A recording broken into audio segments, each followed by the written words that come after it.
اعوذ باللہ من الشیطان الرجیم بسم اللہ الرحمن الرحیم وتحسبهم ایقاظا وهم رقود ونقلبهم ذات اليمین وذات الشمال وكلبهم باسط ذراعيه بالوسید لو اطلعت علیہم لولیت منهم فرارا ولملئت منهم رعبا۔ اور تم انہیں دیکھ کر یہ سمجھتے کہ وہ جاگ رہے ہیں حالانکہ وہ سوئے ہوئے تھے، اور ہم ان کو دائیں اور بائیں کروٹ دلواتے رہتے تھے، اور ان کا کتا دہلیز پر اپنے دونوں ہاتھ پھیلائے ہوئے بیٹھا تھا۔ اگر تم انہیں جھانک کر دیکھتے تو وہاں سے ڈر کر بھاگ کھڑے ہوتے اور تمہارے اندر ان کی دہشت سما جاتی۔ گزشتہ آیات میں اصحاب کہف نے کا اس طرح ذکر تھا کہ غار کی شکل و صورت، حایت پڑھنا اور دھوپ کا نہ پڑھنا، اور اس چیز کا ذکر تھا کہ دھوپ ان سے کس طرف سے ہو کر نکل جاتی تھی۔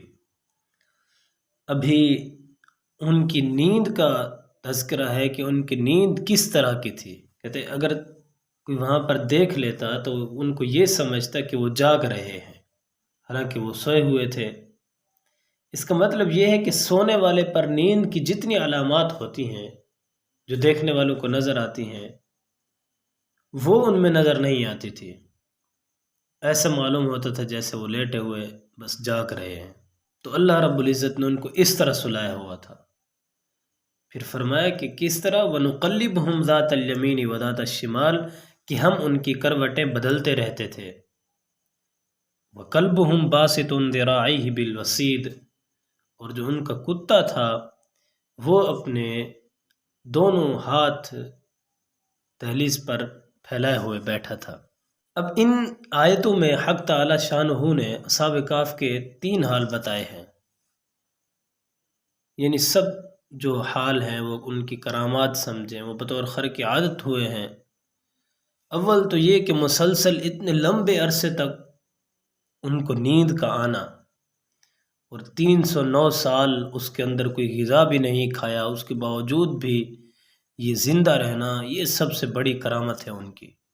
پھر وہ محفوظ رہے اس کے اندر، ان کے جو صبح و شام دھوپ جو تھی وہ ان کے قریب سے گزر جاتی تھی مگر غار کے اندر ان کے جسموں پر نہیں پڑتی تھی، اس وجہ سے تاکہ ان کا جسم جو تھا وہ اعتدال کے اندر رہے، اور ان کے لباس کی بھی اسی کے اندر حفاظت تھی۔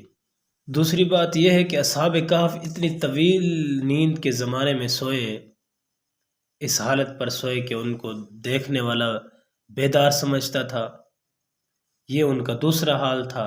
عام مفسرین یہ فرماتے ہیں کہ جو ان کی آنکھیں تھیں وہ کھلی ہوئی تھی، اور جو نیند کی وجہ سے حالت بدن کے اندر ڈھیلا پن آ جاتا ہے وہ بھی نہیں تھا، اور اسی طرح سانس جیسے بڑا ہو جاتا ہے وہ بھی نہیں تھا۔ یعنی ظاہری طور پر جو علامات ہوتی ہیں جاگنے کی وہ ساری کی ساری ان کے اوپر وہ ظاہر ہوتی تھی، اور یہ جو ان کی کروٹیں اللہ رب العزت بدلتے تھے یہ بھی مصلحت تھی کہ ان کی کروٹوں کو مٹی نہ کھا لے۔ آگے یہ ہے کہ وَكَلْبُهُمْ بَاسِطٌ ذِرَاعَيْهِ بِالْوَسِيدِ، کہ اصحاب کہف کا جو کتا ہے وہ وہاں پر دہلیز پر پاؤں پھیلا کر بیٹھا تھا، اپنے ہاتھ پھیلا کر۔ اب یہاں پر ایک سوال پیدا ہوتا ہے، وہ یہ ہے کہ حدیث شریف کے اندر آتا ہے کہ جس گھر میں کتا ہو یا تصویر ہو اس کے اندر فرشتے داخل نہیں ہوتے، اور یہ صحیح روایت ہے، بخاری شریف کی روایت ہے۔ حالانکہ یہاں پر تو بیٹھا ہوا ہے کتا اور ان کی دہلیز پر بیٹھا ہوا ہے، تو اس کا ایک جواب تو یہ ہے کہ یہ شریعت محمدی کے اندر یہ حکم ہے کہ کتا رکھنا ٹھیک نہیں ہے، اور کتے کی ممانعت جو آئی ہے وہ شریعت محمدیہ کے اندر ہے، جبکہ حضرت عیسیٰ علیہ السلام کی شریعت میں یہ ممنوع نہیں تھا، شاید ایسا ہو۔ اور دوسرا یہ بھی، یہ جو لوگ تھے یہ صاحب جائیداد اور صاحب مویشی تھے، ان کی حفاظت کے لیے انہوں نے کتا پالا ہوا تھا، اور جیسے کتے کی وفا مشہور ہے، جب وہ شہر سے نکلے تو وہ بھی ان کے ساتھ لگ گیا، تو اس وجہ سے وہاں پر پھر وہ آ کر وہ دہلیز پر بیٹھا، ان کے ساتھ اندر نہیں آیا، تو یہ بھی ایک چیز تھی۔ اور جن لوگوں نے ابھی کچھ چیزیں کچھ جگہیں دیکھی ہیں اصحاب کہف کے بارے میں جو مشہور ہیں، تو وہ کہتے ہیں کہ کتے کا بھی وہاں پر نشان ملتا ہے۔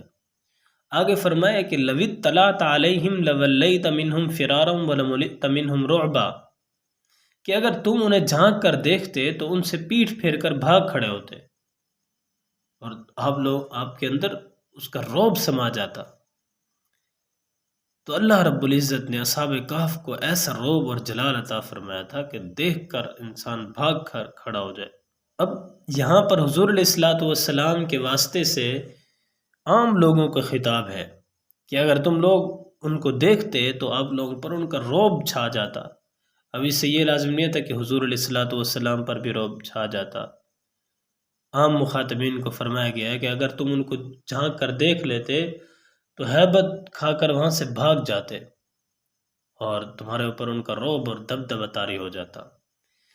یہ رعب اور دبدبہ کس وجہ سے ہے، کس بنا پر تھا، اس کے اندر پڑھنا بھی ٹھیک نہیں ہے۔ مفسرین نے فرمایا ہے کہ اس کے اندر کوئی شریعت کا حکم ثابت نہیں ہوتا کہ انسان یہ سوچے اور اس چیز کے اندر غور و فکر کرے، تدبر کرے، بلکہ بس یہی ہے کہ ان کا رعب تھا ایک اللہ رب العزت کی طرف سے عطا کیا ہوا۔ آگے یہاں پر ایک بات یہ بھی حضرت ابن عباس رضی اللہ تعالیٰ سے یہ واقعہ نقل کیا گیا ہے، وہ فرماتے ہیں کہ ہم نے روم کے مقابلے میں جو حضرت امیر معاویہ رضی اللہ تعالیٰ عنہ کے ساتھ جہاد کیا، اس کو غزوۃ المضیق کہتے ہیں۔ تو اس سفر میں ہمارا گزر ایک غار پر ہوا جس میں اصحاب کہف کے بارے میں مشہور تھا کہ یہاں اصحاب کہف ہیں۔ تو حضرت معاویہ رضی اللہ عنہ نے ارادہ کیا کہ اصحاب کہف کی تحقیق اور مشاہدے کے لیے غار میں جائیں یا کسی کو بھیجیں، جس طرح بھی۔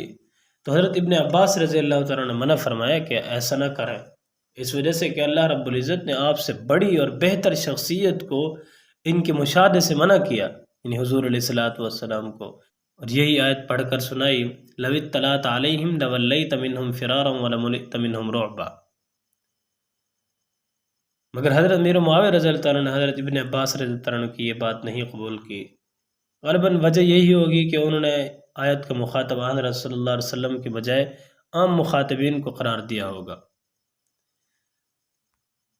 تو ایک بات یہ ہے، یا انہوں نے یہ سمجھا ہوگا کہ یہ جو قرآن کریم کے اندر جو واقعہ ہے، یہ حکم ہے، یہ اس وقت کا تھا جس وقت اصحاب کہف زندہ تھے اور سو رہے تھے، تب اگر ان کو دیکھتے تو ایک ہیبت اور رعب طاری ہو جاتا، تو اس وجہ سے یہ بات نہیں مانی ان کی۔ تو جب حضرت امیر معاویہ رضی اللہ عنہ ابن عباس رضی اللہ عنہ کی بات قبول نہیں کی، تو چند آدمی تحقیق اور مشاہدے کے لیے ان کے پاس ان کے غار کے اندر بھیجے، اور پھر وہاں پر جب وہ لوگ گئے تو کہتے ہیں کہ جب وہ اس کے اندر داخل ہوئے تو اس کے اندر ایک سخت گرم ہوا چلی، جس کی وجہ سے یہ لوگ کچھ بھی نہ دیکھ سکے۔ پھر وہ لوگ وہاں سے باہر آ گئے، تو یعنی وہ اس چیز کے اندر ناکام ہوئے۔ حضرت ابن عباس رضی اللہ تعالیٰ عنہ کی رائے صحیح تھی۔ تو اس وجہ سے یہ اصحاب کہف کا ایک رعب تھا اللہ رب العزت نے انہیں جو عطا فرمایا تھا۔ تو اللہ رب العزت سے دعا ہے کہ اللہ رب العزت ہمیں قرآن پاک کو سمجھنے کی توفیق عطا فرمائے اور اس پر عمل کرنے کی توفیق عطا فرمائے۔ وآخر دعوانا ان الحمد للہ رب العالمین۔